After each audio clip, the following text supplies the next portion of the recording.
Halo teman-teman, balik lagi sama aku Yuliana.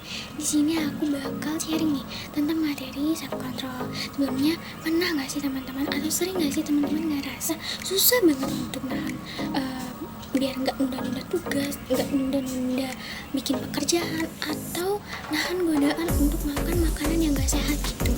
Nah, tahu nggak sih teman-teman, ternyata pengendalian diri yang buruk itu dapat berdampak pada keputusan impulsif, kecanduan, dan stres. Banyak individu yang merasa kesulitan mengelola emosi dan perilaku impulsif dalam situasi tertentu. Dan penelitian terdahulu juga menunjukkan bahwa pengendalian diri berkorelasi dengan berbagai aspek kehidupan, termasuk kesehatan mental dan fisik. Nah, menurut MISA 1974, pengendalian diri adalah kemampuan untuk mengatur dorongan impulsif dan menunda kepuasan agar dapat mencapai tujuan yang lebih penting dan lebih besar di masa depan. Individu dengan kontrol diri yang tinggi mampu mengontrol impuls dan menggantikan dorongan dengan perilaku yang lebih sesuai dengan tujuan jangka panjang. Nah, menurut misal juga pengendalian diri ini memiliki 3 aspek. Yang pertama ada delay of gratification, yaitu kemampuan untuk menunda kepuasan atau penghargaan jangka pendek untuk mencapai tujuan yang lebih besar. Selanjutnya ada self regulation, yaitu proses pengaturan diri yang melibatkan kontrol terhadap impuls dan dorongan untuk melakukan tindakan yang lebih impulsif. Selanjutnya ada cognitive reappraisal, yaitu mengubah cara pandang atau cara berpikir individu tentang situasi untuk mengurangi dampak dari godaan yang ada. Pengendalian diri ini juga memiliki dipengaruhi oleh faktor-faktor, yaitu yang pertama ada faktor genetik. Beberapa individu memiliki kecenderungan alami untuk lebih mudah mengendalikan dorongan mereka, tetapi itu juga dapat dipengaruhi oleh pengasuhan. Selanjutnya faktor lingkungan sosial, yaitu dukungan keluarga, teman, dan budaya dapat membentuk tingkat kontrol diri yang dimiliki seseorang. Selanjutnya ada keterampilan psikologis, kemampuan untuk mengubah cara berpikir, dan strategi untuk mengatur dorongan impulsif. Selanjutnya ada pengalaman hidup. Pengalaman masa lalu mengajarkan individu untuk mengelola dampak dari pilihan-pilihan yang diambil. Di sini aku bakal ngasih tips and trick nih yang disusun dengan satu kata, yaitu sabar. Yang pertama ada S nih. S itu set goals clearly, yaitu menetapkan tujuan yang konkret, membantu otak Anda fokus dan tetap termotivasi. Yang kedua ada A nih.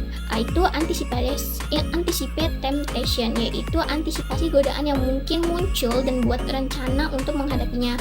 Mungkin ini sejenis dengan journaling gitu ya. Terus yang ketiga ada B. B itu break tasks into small steps, yaitu pecah tugas besar menjadi langkah-langkah kecil. Ketika menghadapi tugas besar yang dampak menakutkan, pecahkan menjadi bagian-bagian kecil untuk mempermudah meningkatkan rasa pencapaian. Ini masih korelasinya dengan yang A tadi ya teman-teman. Terus itu ada A yang kedua nih, yaitu avoid triggers, yaitu hindari pemicu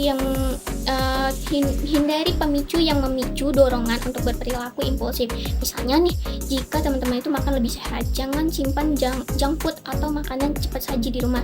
Jika godaan terkait teknologi, matiin. Misalnya kalau kita mau cepat belajar gitu biar nggak ke distract pengen scrolling TikTok atau scrolling Instagram terus, nah itu kita bisa gunain cara matiin notifikasi atau jauhkan ponsel Anda saat belajar. Terus yang terakhir ada R, yaitu rewards yourself, yaitu berikan penghargaan pada diri sendiri setelah mencapai tujuan atau mengendalikan godaan. Penghargaan memberikan dorongan motivasi dan membuat proses pengendalian diri lebih menyenangkan. Nah teman-teman pernah nggak sih ada yang diet gitu ya. Nah dalam program diet itu pasti kita ada satu hari yaitu cheating day. Nah itu tuh bisa dinilai dengan reward yourself gitu. Universitas Negeri Surabaya pada tahun 2021. Hasil dari penelitian ini terdapat hubungan moderat antara kontrol diri dan dukungan sosial terhadap motivasi belajar mahasiswanya. Yang terakhir ada jurnal yang berjudul Student Self-Adjustment, Self-Control, and Morality pada tahun 2021. Hasil penelitian ini mengungkapkan bahwa kontrol diri memiliki pengaruh positif terhadap perkembangan moralitas pada siswa. Pengaturan diri yang baik dapat memperkuat hubungan antara penyesuaian diri dengan moralitas yang berkontribusi pada pembentukan karakter positif.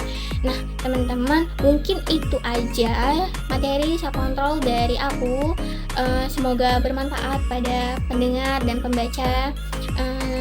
Sekian, terima kasih. Wassalamualaikum warahmatullahi wabarakatuh.